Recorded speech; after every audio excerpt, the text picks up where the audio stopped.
লজ্জা শরম ত্যাগ করে সবার সম্মুখে আমার মুখ খুলি। আসসালামু আলাইকুম প্রিয় বন্ধু, আমার জীবন গল্পের তৃতীয় পর্বে আপনাকে স্বাগতম। এবং আপনি যদি প্রথম এবং দ্বিতীয় পর্ব না দেখে থাকেন, সেগুলো দেখার জন্য বিনীতভাবে আহ্বান করছি। সার্টিফিকেট হাতে পাওয়ার পর চিন্তা করলাম পুলিশের চাকরি নেব। ভাবলাম পুলিশের চাকরি হয়ে গেলে হয়তো মেয়েটিকে পেয়ে যাব। তাই আমি ইউনিয়ন চেয়ারম্যান এবং বিভিন্ন নেতাকর্মীদের সাথে যোগাযোগ করি। আপনারা তো জানেন, পুলিশে চাকরি নিতে গেলে টাকা পয়সারও ব্যাপার স্যাপার রয়েছে। সেগুলো আমি জোগাড় করে ওনাদের পরামর্শ অনুযায়ী একজন পুলিশ সুপারের সাথে দেখা করি এবং উনি আমার সমস্ত কাগজপাতি চেক করেন এবং দেখতে পান সার্টিফিকেটে আমার বয়স 21 বছর হয়ে গেছে, অর্থাৎ 2 বছর ওভার হয়ে গেছে। আপনি যদি পুলিশের চাকরি নিতে যান তাহলে 18 থেকে 19 বছরের ভিতরে আপনাকে যোগাযোগ করতে হবে। অথচ জন্ম নিবন্ধন কার্ডে আমার বয়স ছিল 18 বছর 3 মাস। মানে জন্ম নিবন্ধন কার্ডে আমার বয়স 18 বছর 3 মাস, সার্টিফিকেটে আমার বয়স 21 বছরের উপরে হয়ে গেছে। এই যে একটা মারাত্মক ভুল, এই ভুলের দায় আমি কাকে দিই? এবং পরে চেয়ারম্যান সাহেবের কাছে গেলে উনি বলেন, যেহেতু তোমার সার্টিফিকেটের সমস্যা, এখানে আমি কিছু করতে পারবো না, তুমি তোমার স্কুলে কথা বলে দেখতে পারো। পরে গেলাম স্কুলের হেড আমাদের ম্যাডামের কাছে, গিয়ে বিস্তারিত খুলে বললে উনি জানান বয়স কমানো বাড়ানো যায় টাকা খরচ করলে, কিন্তু তুমি তো পুলিশের চাকরি নিতে চাও।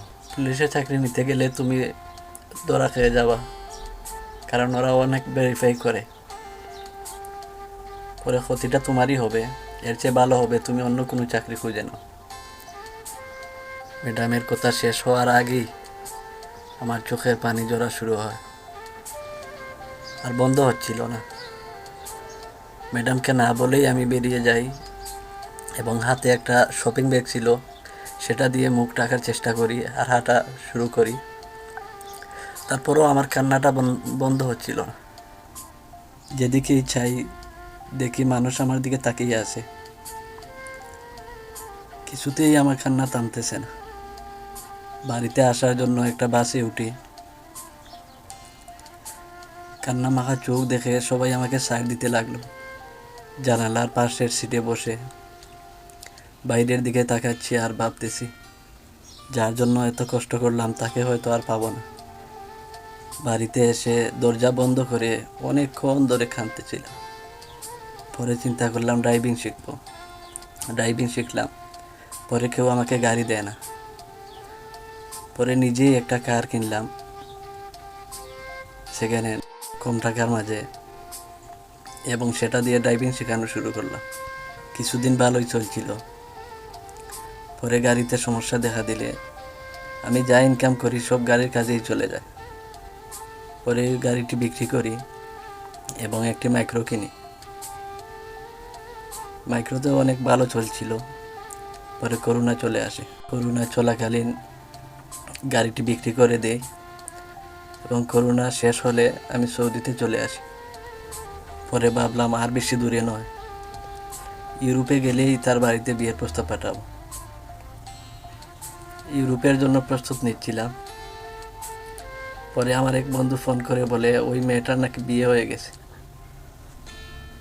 প্রিয় বন্ধুগণ, এই যে প্রথম পর্ব থেকে তৃতীয় পর্ব পর্যন্ত শুনলেন, সব কিছু একটা মানুষকে পাওয়ার আশায় করেছিলাম। ভেবেছিলাম যেদিন তাকে পেয়ে যাব সব কষ্টের কথা তাকে খুলে বলবো, কিন্তু তাও আমার পুরা কপালে জুটল না। তাই আমি সিদ্ধান্ত নেই ফেসবুকের মাধ্যমে তাকে আমি আমার ব্যর্থতার গল্প শোনাবো। আর তাই লজ্জা শরম ত্যাগ করে সবার সম্মুখে আমার মুখ খুলেন আমার গল্পটি সেই মেয়ে পর্যন্ত পৌঁছাতে। প্রিয় ফেসবুকবাসী, আপনারা চাইলে সব পারেন। আমি চাই আমার এই জীবনের গল্পটুকু যেন সেই মেয়ে পর্যন্ত পৌঁছায়। আমার আর কিছু চাওয়ার নেই। প্রিয় বন্ধুগণ, আমার কথার মধ্যে কোনো ভুল ত্রুটি হয়ে থাকলে আমাকে ক্ষমা করবেন। দেখা হবে অন্য কোনো ভিডিওতে। সেই পর্যন্ত ভালো থাকেন, সুস্থ থাকেন। আসসালামু আলাইকুম। আর আমার ভিডিওটা দয়া করে সবাই শেয়ার করেন।